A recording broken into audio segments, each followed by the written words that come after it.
Fatherlessness in South Africa is a real problem worth discussing. Ladies and gentlemen, let's get into it.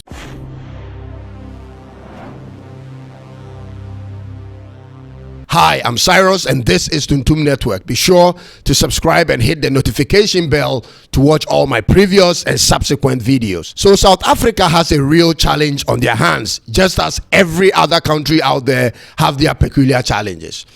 A research work by the Human Sciences Research Council in South Africa estimates more than 2.13 million children in South Africa being fatherless, as in not knowing who their fathers are. And a whopping 9 million children are growing up without fathers due to divorce or death. Ladies and gentlemen, the research work estimates that over 60% of children don't live with their biological fathers in South Africa. And up to 20% of the children only have contact with their biological fathers twice in a week. These figures are disturbing and has taken a direct impact on South Africa's society as a whole for many decades now. It has received a national attention, which is a good thing, but with very little progress made so far. Now, some of the known reasons fathers aren't present or known has been attributed to the avoidance of responsibilities. Financial constraint has been one of the major problems. A lack of awareness of the consequences of their actions, and most disturbingly, ladies and gentlemen, the stigma or sometimes the fear of declaring that the child was conceived due to rape or even child abuse. As I researched further into this subject, I also discovered a research work done by opportunityinsights.org, which is based in Harvard University in America. They are a team of researchers and policy analysts who work together to analyze new data and create a platform for local and national stakeholders to make more informed decisions. Now, ladies and gentlemen, in their report on absentee fathers in America for the year 2023, they came out with these statistics that will blow your mind. That almost 1 in 4 children live in a single parent home in America today. And that 64% of black children live in a single parent home, as compared with the 24% of white children who live in a single parent home. Something that is pretty similar to the current situation in South Africa. Again, 63% of youth suicides are from single parent homes, which is 5 times the average. And these children from single parent homes are more likely to become incarcerated, that is, to go to jail for a crime they committed, and half as likely to go to college. The report further states that young girls in single parent homes are 4 times more likely to become pregnant as teenagers, and 71% of all high school dropouts come from single parent homes, 9 times the USA average. Remember, these are the numbers in the USA, but ladies and gentlemen, that is almost like what's currently happening in South Africa, which makes the research quite universal and legitimate. And I'm saying this to you that is watching me in simple, plain language.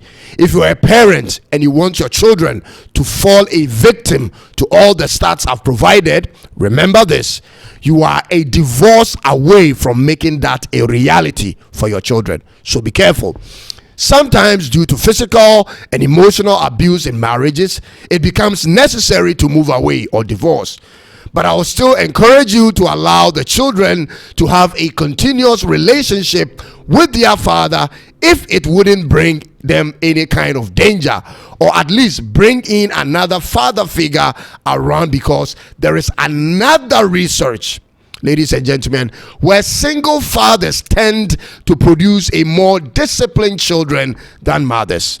In my opinion, all these factors must be seriously considered at all times for the sake of the children whenever you are about to make that decision. In South Africa today, a mother can apply for the child's birth certificate without the father being present. All she needs is to make an affidavit stating that she is the mother and is solely responsible for the care of the child, and that the father is unknown. That's it. Many women in other parts of Africa simply provide random names as fathers and go ahead to even name their children with their father's surnames. It is becoming common now, and sometimes you cannot blame the mothers. But the good thing is that as a father in South Africa today, the court does not automatically grant custody to the mothers.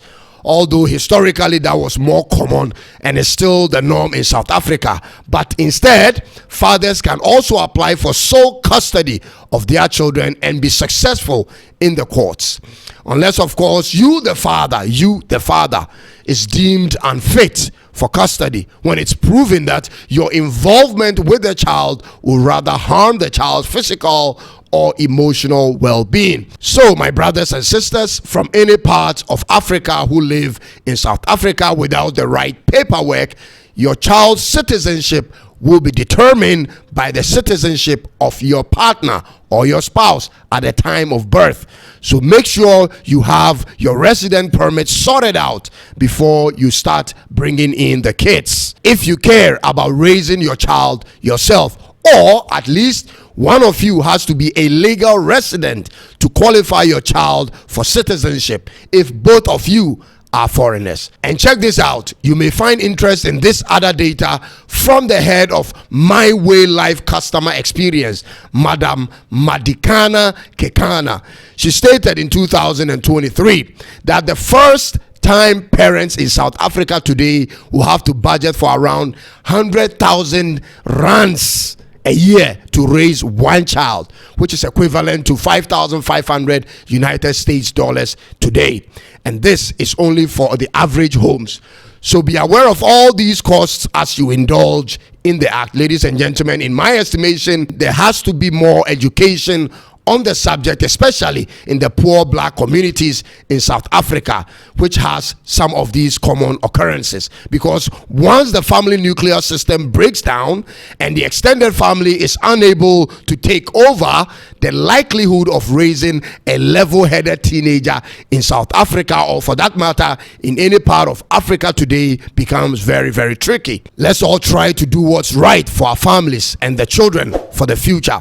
Be sure to subscribe, like, share, and leave a comment if you have enjoyed this episode. I'll come your way again, God willing, very soon. Until then, God bless you, and it's bye-bye for now.